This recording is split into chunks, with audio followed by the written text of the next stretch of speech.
Hello everybody, and it's time to say goodbye to the wonderful Ustreme studios here in Whiteley, near Fareham. And it's been about 3 years since we stuck this up, or 2.5 years, I can't remember, and we've had some good shows in here. Bit of a party going on tonight to say goodbye to the studios. And we're moving to Universal Marina near Swanwick.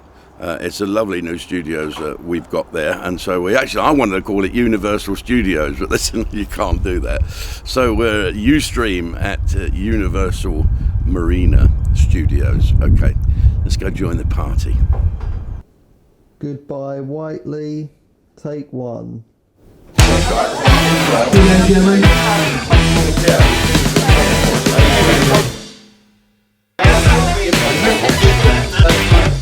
health. Right, so ask me another question. Who is your favourite person to impersonate? Well, it's got to be Jim Davidson, isn't it? Yeah. And, Can you do a Jim Davidson impression? Well, yeah, not really. Yeah. Oh, I suppose I could. Yeah. I did it in a show with you, didn't I? When it was back in 1980. Yeah. And you know who was on He it? did an impression of me for 30 fucking years. And I'll do it again. Don't you worry about that. So that's the one.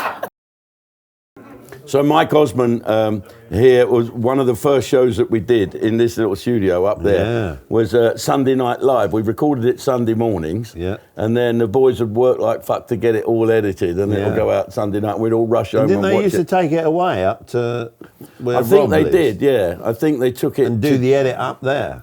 I don't know how it all worked, think but they they had to did. rush like fuck to get it, and I was always phoning, when's the show on? Yeah, and that was one of the most memorable things that I ever saw in this studio when I had Little Rocket Man, Kim Jong-un, Little Rocket Man. So I said to him, come along, just come along, because we didn't know about how to do anything. We had these two sofas, that was it, they were up the other end there. And it was just like a chat show, with jokes. And I said, do whatever you want. And you went in to go on, you take over the story, tell them. So I started It's the funniest fucking thing ever. Yeah, but you'll have to come in and do Davro's bit. So we started talking. He'll be here later. Donald Trump, so good, so good. We did all of that, all the Donald Trump stuff. And then suddenly Davro was hidden behind the couch and came flying You had a prop, didn't you? with the Kim Jong-un doll, the little rocket man. Kim Jong-un, that... which is on every mug now. You must have paid a fortune out. Squirrel! And neither I nor Davro have had a cent in... We've not had a cent, not a penny. No, we're adding it up. There is a statement being made. Yeah, there's a statement. Hey, Mike Osmond, fuck all. You're getting fuck all. I won't fucking give him that. That's Kevin. That's Kevin. No, so Mike had this little slope. You normally got a little... You can't call him a slope. You can call Kim Jong-un a slope, can't you? No, I don't know. I should have bought it, shouldn't I? Yeah. Davro's probably behind there now. No, he ain't. No, he's anyway,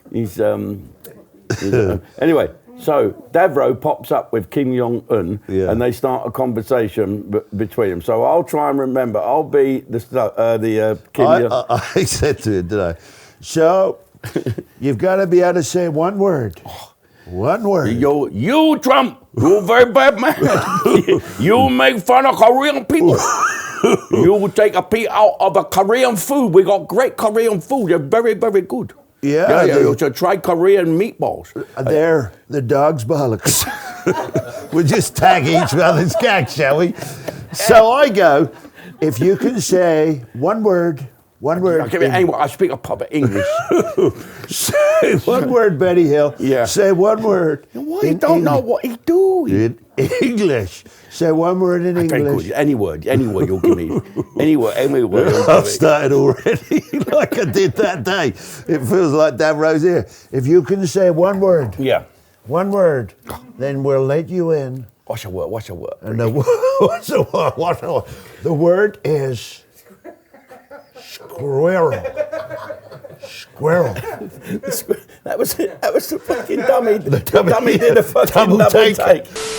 I don't know about Christ. Is that who I am? That bloody good. Oh, yeah, that's it. bloody good. We got 3 Jeff Rolls Three together Jeff now, Rolls, the Jeff trying to Rolls get the triplets, word in. trying to When they said she got edgeways, the biggest edgeways. tits, and The she worst got the day I blackest, ever had. hairy fanny you've ever seen. Hairy And fanny. Split her bloody her whiskers and fucking- gave her Mother was the same. and her bloody tits hung porcelain. down Bloody- like a...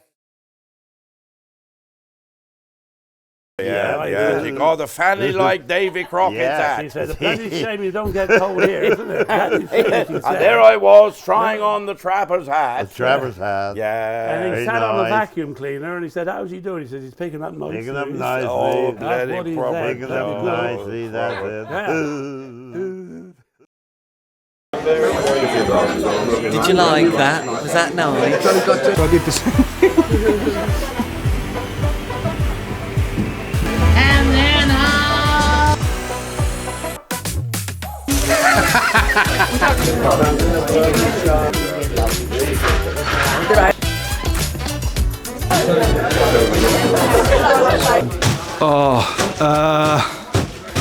So many. The early days of Sunday Night Live, when we were doing the sketches with Danny, Miles, Bobby, Sticky Vicky, they were the best.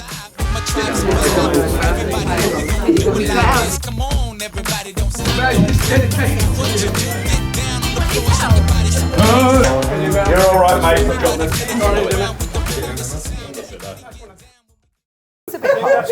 Do you know what Jim said? Why don't you just say it as it is?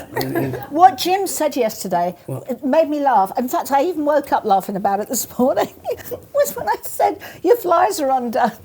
And he said, dead birds. What did you say? Dead birds don't fly out of nests. Dead birds don't fall out of nests. Well, at least you're getting some. I've had a terrible time, I am.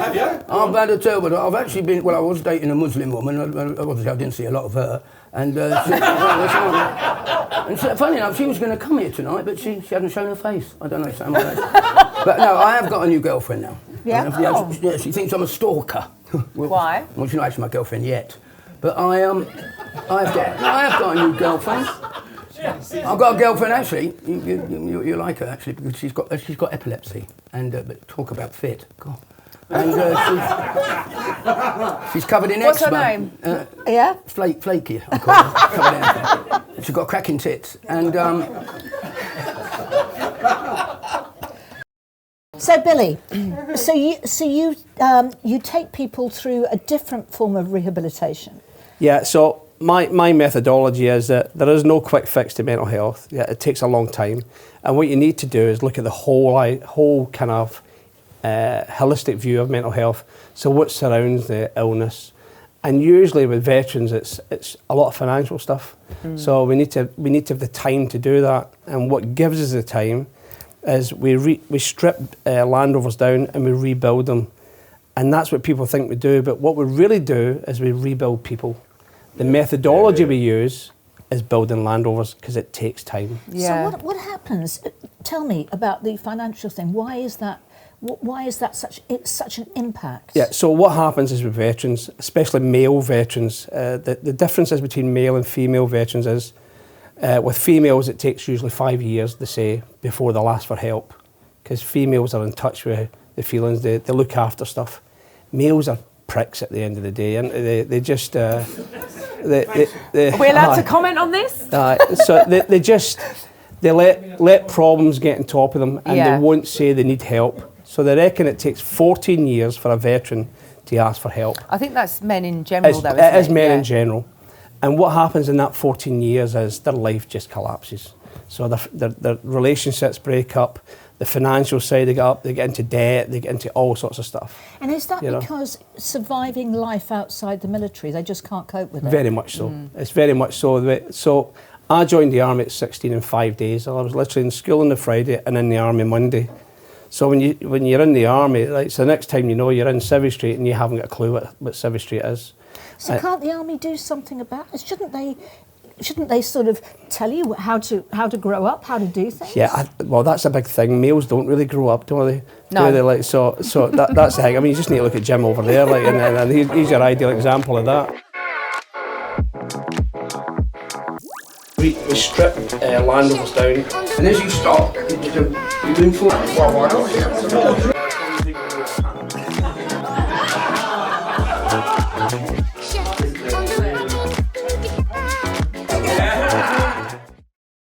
got one good story about that for those early years. It was in the 80s, throughout the aircraft's life, we did a lot of charters, and it did a round-the-world charter. The aeroplane went out across the Atlantic, across America, across the Pacific, to New Zealand, and up to Australia, and I was on the crew that brought it from Australia back. We went Sydney, Perth, Sri Lanka, Mombasa, Cape Town, and then we were come to fly Cape Town back to London. The aeroplane had already held the world record for that route, and we were determined to beat it. So anyway, the captain, it was Dick Boas, he was going to do the first leg up to Robertsfield, where we were going to refuel, and I was going to do the last leg into London. And to beat a world record, you have to do it by a percentage, not just a few seconds. So, you know, we needed to do it by several minutes. Anyway, we take off from Cape Town, and Dick starts flying round Table Mountain. I said, what the hell are you doing? We're on a world record attempt. For Christ's sake, you know, we can't. He said, well, I thought the passengers might have a look at Table. Really? Anyway, off we go, up the South Atlantic, offshore, obviously, because we drop a sonic boom, so you have to be over the sea. And land at Robertsfield, quick refuelling. Sergeant Doe actually came out to see the aeroplane, but that's another story. Then it's my go to fly the aeroplane, so we take off, and we're looking sort of okay. We might just about do it. We're flying up towards the Bay of Biscay, and I think I'll call London on the HF radio and just tell them that we're on a record attempt. So I call them up. I said, look, we're on a record attempt. I appreciate anything you do to, you know, expedite our arrival. They said, well, just call us as normal when you come into British airspace. So we're still at Mach 2, obviously. Which is how fast, Nodge? Well, that's 1,350 miles per hour, basically. So it's 23.5 miles a minute, or 22.5, I think. Fast you take to get to the King and Queen on this night. Yeah. So we go past Brest and we hang a right down the English Channel, still at Mach 2. And as I said, it drops a sonic boom, so you have to be below the speed of sound before you're over land. And that normally means you're slowing down before you really want to, just for the convenience of the people on the ground. Anyway, we're coming in towards the Isle of Wight there, and I can see a big thunderstorm over the Isle of Wight. They won't know the difference between a sonic boom and a thunderclap. And, I know where this is going now. The captain said, yeah, you're right, Nodge, go for it. So we actually went supersonic over the Isle of Wight. We dropped a bloody great boom. And you know what? There wasn't a single complaint. And then and we beat the record. So. You're right there, Bob. Do you want to drink or something? Yeah, can I have another drink? I shouldn't really do this. You know what? I've just done dry January. Don't backwash actually. my glass of wine. Did you do it? It worked for me. I haven't pissed myself since December. No.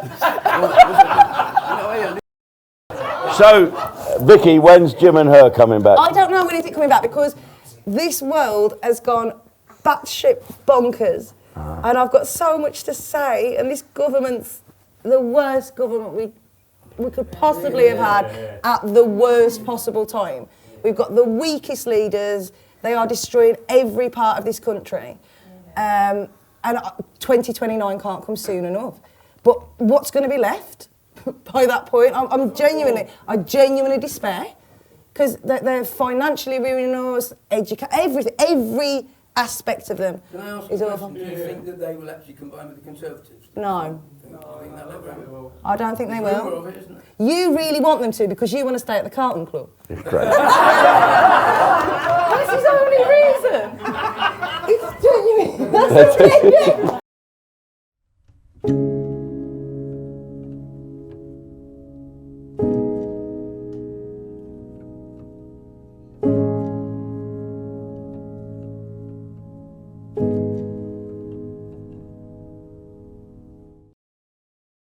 Sitting comfortably?